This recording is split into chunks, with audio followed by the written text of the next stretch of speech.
Hey Terry, it's Lee. Okay, so what I'm going to do is do one video showing you some of the features on the outside of the unit, walk you through that, and then we'll set another video up showing some of the features of the inside, if I have to, or maybe even a third one if I think of anything else along the way. We're going to do this on the fly, so we'll go ahead and start with the outside. This is at the back of the unit. There's two locations like this. This tube that you see right here is one of the two inflation tubes that are located at the back.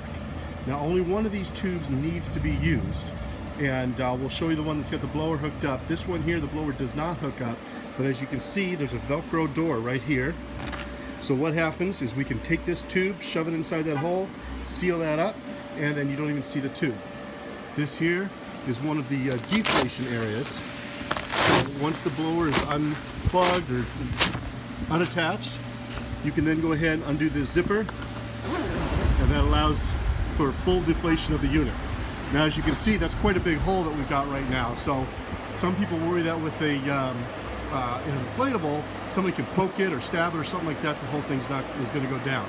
That's not the case. As you can see right now, I've got about a foot long hole opening in this structure, but because the blower is still attached, it's still pumping air into it, it's not going to deflate. It's going to be soft, make it kind of squishy, but it's still going to stay up, and that's one of the safety features of the inflatables, because you can still do that. When you do encounter any holes or punctures, you simply, when the day is done or the event is done, even if it's a couple weeks down the road, you can go through with our patch kits and repair any damage to it, and it just keeps on pumping like normal. This thing is stitched together. That means it's supposed to be leaking air. I don't know how familiar you are with inflatables, but all these stitch marks, the unit is bleeding air at all times. That's how it's designed. It doesn't blow up like a balloon.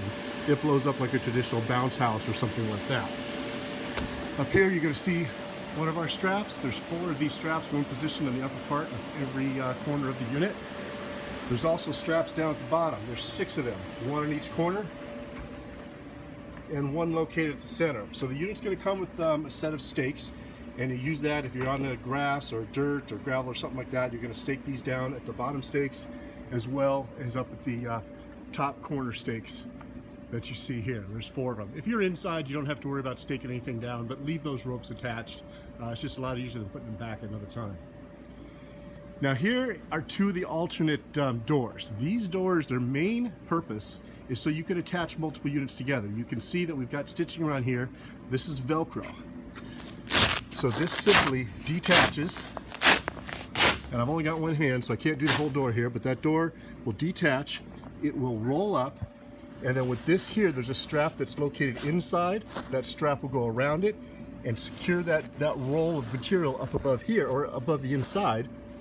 And then with this Velcro here, this is the male portion. The female portion of the Velcro, and we'll show you in a minute, is located on the opposite side. So if you want to connect multiple units together, they simply press up to here, you secure those 2 pieces of Velcro together, and now one unit extends into the other unit. So it gives you a lot of flexibility. If you don't want to use it, you just leave it sealed up and it's one single unit, or you can connect them together and make this thing as big as you want. Now you see there's some Velcro along the top up here, that stitching that's there.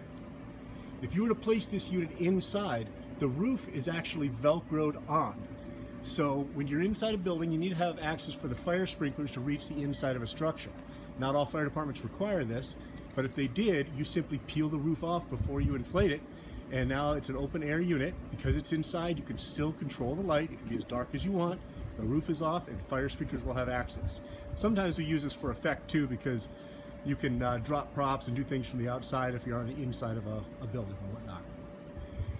Now on the face of the unit, you're going to see this Velcro striping. This goes down to the bottom, up, and all the way across the top. That little peak, and then down this side. That Velcro is so you can attach murals to the front of the unit. Now, when you see a big black unit like this up at Halloween time, it looks pretty ominous to begin with, and it doesn't necessarily need a mural or anything like that on top, but it does help. You can create your own murals. We've got some that you can buy. I would suggest the first time out you don't need anything, but you are able to have murals made with the Velcro on there and just attach it to there, and now you've got like a big billboard basically in the front. Advertise the name of your haunt, anything you want. Now these here We got entrance and exit signs located on the front, but you can change that. You can basically just seal these on, and you can swap what is the entrance, what is the exit. We get a couple sets of these signs, including one that says staff, and I'll show you that in a minute on the back of the unit. These here are entrance doors. They're basically just flaps, and they just push right through. We'll show you the inside in a little bit. So I just want to give you an idea how that works. That's the entrance, and then we have it set up so that's the exit. So literally one person positioned right here at the front can operate and negotiate traffic going into the entrance and monitor when they exit to know when you can let the next group out. Go around the side here, which is pretty much the same. There's the other door, and you can see on here is the soft side Velcro, and that's what would attach to the other side, so you can link them together, and then you could attach another unit to there. And then again, this is the Velcro on the top where the roof would come off. Now this is the side where the blower is attached. It's a little 1 horsepower blower. Black and orange by design. You can see where it's attached here. Just a simple little buckle. Runs through there and close up. You can see if you were to attach the blower to the other side, this door will simply close here. It's also got another one of these here, and that's for deflation. Come around the back side, and you can see the extra door in back. It says staff only. Again, this door will come off, and then if you wanted to, you could make this your entrance and then have them come out the other side, or a variety of ways. It's meant to give you the flexibility so you can do it any way you want. Now there's no Velcro framing because this is technically the back side of the unit, so you wouldn't be able to attach any murals. And then this door. Now the only difference with this door, the ones that we sell, this is our demo unit that I keep at my house, but this unit here, or the actual units we sell, will have a zipper there, so you can control that staff entrance, as well as some of the doors inside are going to be zippered. We'll show you that when we do the inside of it. So this one here, the demo that we use for the trade shows and such, there's no zipper, but to avoid unwanted entry from guests and such, we have a zipper on that so you can control it, and there's typically a person working on the inside, just on the other side of that door. We'll demonstrate that in a little bit. So that's the end of the exterior portion. We'll go to the inside in just a minute. So as you can see, this is the outside. We're walking into the unit here. This is how we have it sectioned off. This would be the first room in the unit. So I'm 6'2", so this room is about 7 foot by about 9 feet. You don't want your rooms too large unless you have a large display that's going on. You want them small enough to keep them compact and in there, keep it tight and keep it kind of scary, but big enough to set up whatever props and effects that you want. Now, this room here, all these curtains will roll up. I'm going to have our cameraman turn around. If you look down at the bottom down here, this is where the floor, or the walls are all attached to the floor. But that's just Velcro. So if you didn't want this room this way, you simply peel this off. And then this will come off here. 2 people is more helpful, but I only got 2 of us here today. You roll this up, it rolls all the way up, and you can see these straps right here. And there's one up there. This wall would roll up, the straps would hook around, and now this wall is out of the way. So now you've got a 7 foot by 9 foot room that becomes even a few feet bigger. So you've got that flexibility to make it any size you want. That's the case with every wall in here. If you simply wanted a large tent that you want to do something with during Halloween or in the off season, maybe a party tent or a mobile bar or just a mobile tent for whatever kind of event, you can still use this. Simply roll up all these walls, tuck them up out of your way, and now you just got a very large, dark tent that you can use for multiple purposes. Or if you just want to change the features around. Like I said, everything here is just going to peel up from the ground, including this one right here. Same thing. Just peels up. Up here, if you go along the roof line, you're going to see little Velcro straps, or not Velcro, just nylon straps, all the way around.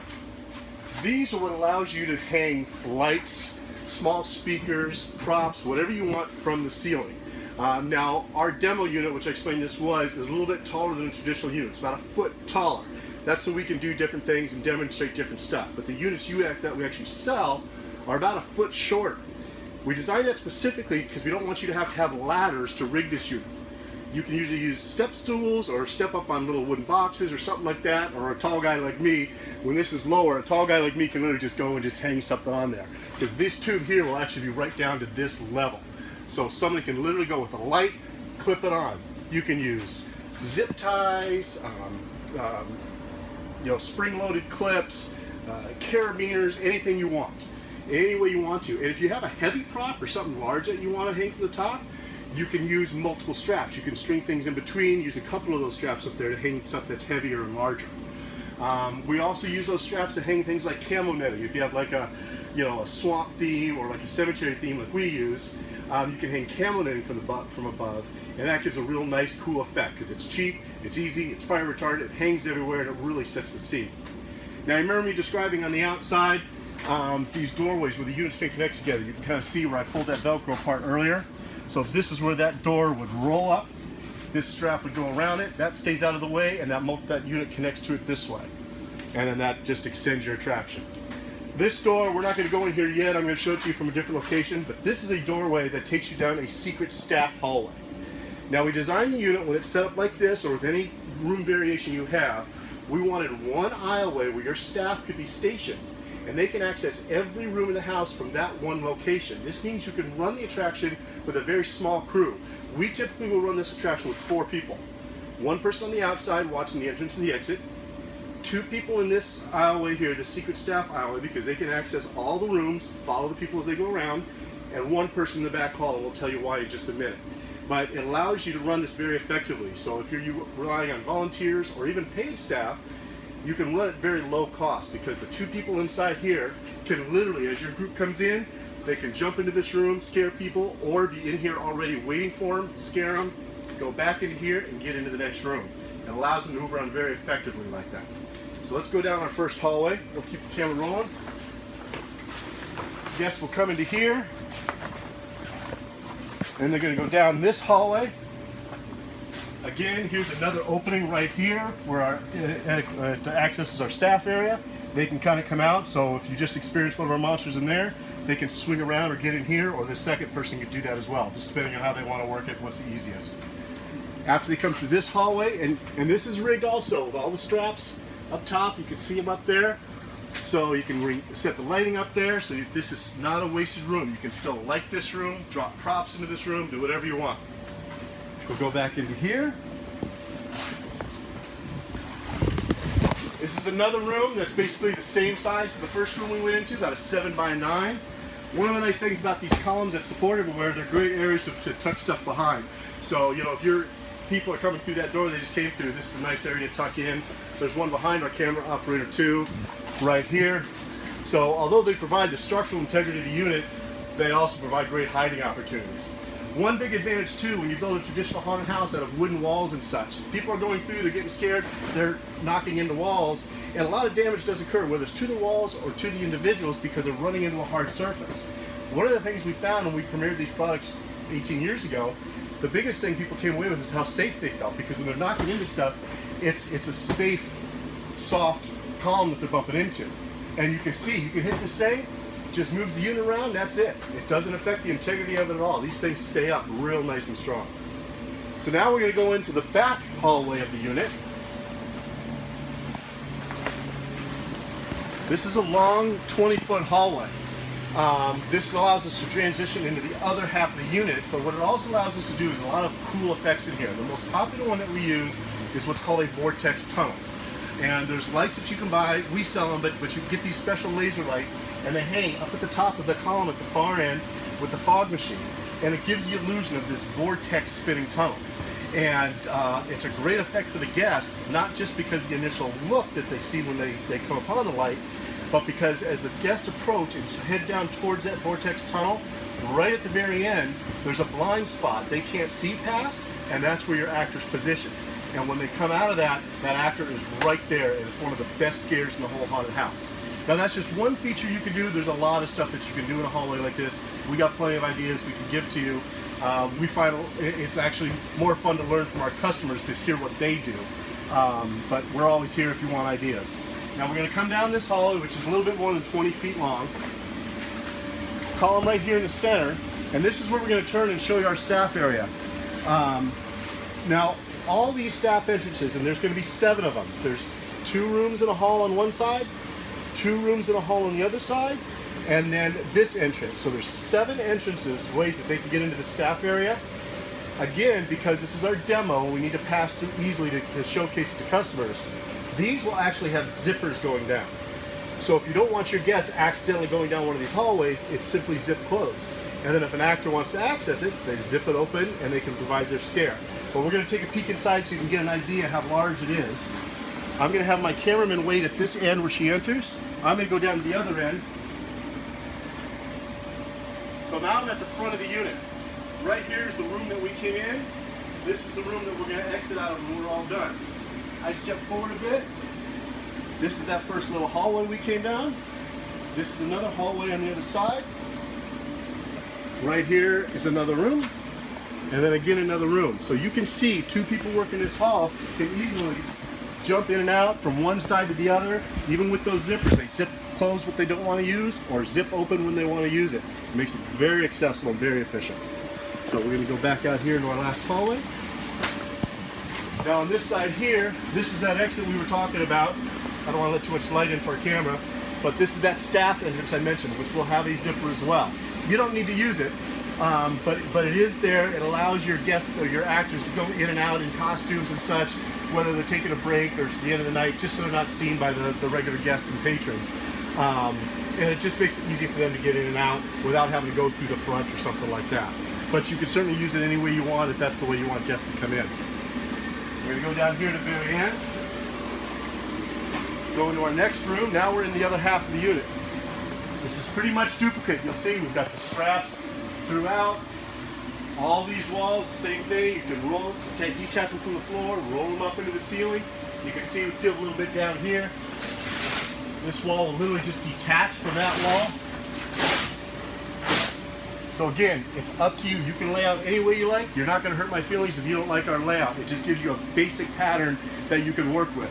We find that most of our customers, they usually start with this, and then as years go on, everybody kind of gets, hyped about it, and they start coming up with their own ways of doing it. My point is, we want to provide you with a structure, and let your imagination let you spend your time decorating it and operating it the way you want, as long as you have a structure, the foundation to deal with, so you're not spending your time on that. Now we'll go in here. Oh, I even get lost. We'll go through here. Another hallway. Walk down this end. We'll come in through here. And then this is the last room here. Now again, if you don't want this to be the last room, you just simply wouldn't operate this door. We got the one behind us, and then this would link into another unit and keep going from there.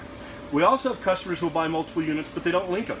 They'll have a theme in each one, and maybe make some for kids and one for adults, or just make it something different so they have multiple attractions at one venue. Maybe help change the line so you don't have long lines at one unit for the whole thing. You can have smaller lines at multiple venues. Again, totally up to you. We're just providing you with the structure. That's it. Basically, they're done. They come out this door, and then that's the exit. So I'm just going to demonstrate how this tube goes in when this tube is not in use. You simply pull this flap up, take the tube,